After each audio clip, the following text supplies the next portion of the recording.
දකුණු ආසියාවේ තියෙන උසම බුදු පිළිමය මෙමි ස්ථානයේ තිබෙන්නේ.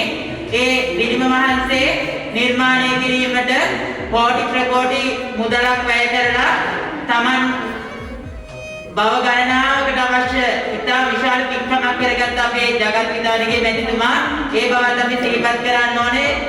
සීකරන මොහොතක් පාසා පින් වැඩි පින්කම මේ අවස්ථාවේ මේ ස්ථානයේ තිබෙන දකුණු ආසියාවේ විශාලතම බුදු පිළිම වහන්සේ නිර්මාණය කිරීම ඒ කටයුතු සිදු කරන ලද ඒ වගේම මතක් කරන්න ඕනේ අපි මුලින්ම අපේ සංගමයේ හැටියට ගියේ එතුමා වෙත තමයි. අපේ සංගමයේ සතයක්වත් තිබිච්ච නැති වෙලාවක අපේ මේ ඔබට දැන් අද ලබා දෙන ත්‍යාගය සඳහා අනුග්‍රහයක් මුලින්ම ලබා දුන්නේ එතුමා තමයි.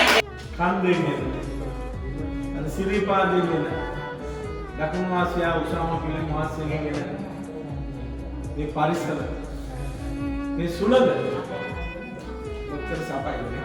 ඔයගොල්ලන් හදවතින් ප්‍රාර්ථනා කරනවා මතු උපදින ආත්මවල මේ අනුපාඩු මගහැරලා අංග සම්පූර්ණ පත්‍යක් ලැබෙන්නේ කියලා ප්‍රාර්ථනා කරනවා. කොට පේනවා. පන්තිතුමා අතරම ඔබතුමා වැඩි. අපි අපේ වාදනය කියලා වැඩ කරා.